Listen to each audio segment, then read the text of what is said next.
السلام علیکم ورحمۃ اللہ وبرکاتہ۔ بسم اللہ الرحمن الرحیم۔ اللہم صلی علی محمد وعلی آل محمد وبارک وسلم۔ آج کی حدیث کا موضوع ہے زبان پر قابو، زبان کو قابو میں رکھنا، کن کن چیزوں سے زبان کو بچانا، بڑی ہمت والی بات ہے۔ بسم اللہ الرحمن الرحیم، حدیث سماعت فرمائیے گا۔ عن ابن مسعود رضی اللہ عنہ قال قال رسول اللہ صلی اللہ علیہ وسلم لیس المؤمن بطعان ولا لعان ولا فاحش ولا بذی رواہ الترمذی۔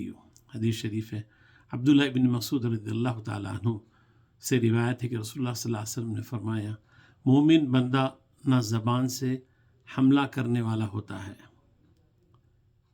طعانین نہ لعنت کرنے والا ہوتا ہے، لعانین نہ بدگو ہوتا ہے، اور نہ گالی بکنے والا ہوتا ہے۔ مومن بندے کی 4 صفت بتائی گئی ہے، نہ زبان سے حملہ کرنے والا ہوتا ہے، نہ لعنت کرنے والا ہوتا ہے، نہ بدگو ہوتا ہے، بری بری باتیں کرتا ہے، اور نہ گالی بکنے والا ہوتا ہے۔ مطلب یہ ہے کہ مومن کا مقام یہ ہے کہ اس کا شیوا یہ ہونا چاہیے کہ اس کی زبان سے لعن تان گالی گلوچ نہ نکلے، زبان سے لعن تان گالی گلوچ نہ نکلے۔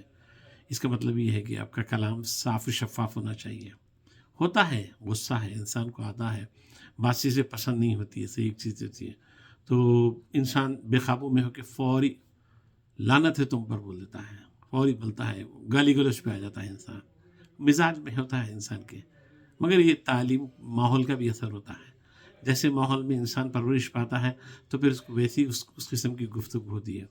خیر ٹھیک ہے، میرا ماحول بہت خراب تھا، ساری چیزیں تھیں، میں اب تک گالی گلوچ کرتا تھا، میں اب تک برا بھلا ساری چیزیں کرتا تھا، مگر اب میرے حدیث میرے علم میں آ گئی ہے، لہذا ہم کسی کے اوپر لعنت نہ بھیجنے کی کوشش کریں، نہ کسی کو طعنہ تشنیع کریں، اور نہ جو ہے بدگو کریں، یعنی جو ہے کریں بری بات کریں، اور نہ گالی بکنے کی کوشش کریں۔ کیوں؟ یہ جو کلام ہے، ہم جو چیز بولتے ہیں، ہماری ہر چیز نوٹ ہو رہی ہے، ہر چیز، ہر الفاظ نوٹ ہو رہا ہے۔ پھر یہ بھی ہے کہ بعد میں یہ چیزیں پلٹ کے آتی ہیں، ہمارے اوپر پلٹ کے آتی ہیں، دنیا میں بھی پلٹ کے آتی ہیں، قبر کے اندر بھی یہ چیز پلٹ کے آتی ہیں۔ جتنی آپ زبان تیز رکھیں گے، گالی گلوچ دیں گے، ساری چیزیں کریں گے، بعض روایتوں میں یہ بھی آیا ہے کہ یہی چیز انسان کے لیے قبر کے اندر اللہ حفاظت فرمائے سانپ اور بچھو کی شکل میں آ جائیں گے۔ کیوں؟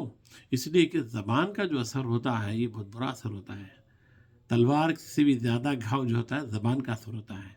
ایک بار آپ کسی کو گالی دیے تو پھر انسان زندگی بھر یاد رکھتا ہے، مجھے ایک وقت میں گالی دیے تھے، مجھے ایک وقت میں تانا دیے تھے، میرے تعلق سے ایک وقت میں جو ہے کیا بولتے اس قسم کی بات کرے تھے، وہ دل پہ بہت اثر کرتی ہے، اور وہ اس کا اثر ہونے کی وجہ سے انسان کیا ہوتا ہے، دوسرے انسان سے دور ہو جاتا ہے۔ تو اسی لیے بولے ہیں یہ زبان کو قابو میں رکھو، اس کو اچھے سے اچھے طریقے سے استعمال کرنے کی کوشش کرو۔ انسان کی شکل و صورت سے محبت نہیں ہوتی، یاد رکھیے، انسان کے صرف کلام سے محبت ہوتی ہے، اس کے اخلاق سے محبت ہوتی ہے۔ جس کا کلام اچھا پھر اس سے محبت بھی ہوتی ہے، جس کے اخلاق اچھے پھر اس سے محبت ہوتی ہے۔ ظاہری بات ہے، اگر آپ شعری کلام کریں گے، اچھی بات کریں گے، لوگ آپ سے ہمیشہ بات کرنا چاہیں گے۔ آپ ذرا سا تلخ کلامی شروع کر دیجیے گا، ذرا سا آپ تانا دینا شروع کر دیجیے گا، لوگ آہستہ سے کنارہ کشی کر لیتے ہیں۔ آپ بلا کے کھانا کھلائیے، آپ 10 فیور کریے، سب سے زیادہ جو ایفیکٹو چیز ہے وہ ہے آپ کا کلام۔ زبان شیریں تو ملک گیری کہتے ہیں، تو زبان شیریں، زبان کو میٹھی استعمال کرنا۔ اللہ تعالیٰ سے دعا ہے کہ اللہ تعالیٰ مجھے بھی اس پر عمل کرنے کی توفیق عطا فرمائے، اور جانے انجانے میں اگر مجھ سے کوئی بدگوئی طعنہ تشنیع اگر کسی کی ہوگی، یا اللہ معاف فرما، اللہ سے معافی چاہیے۔ الحمدللہ رب العالمین۔ السلام علیکم ورحمۃ اللہ وبرکاتہ۔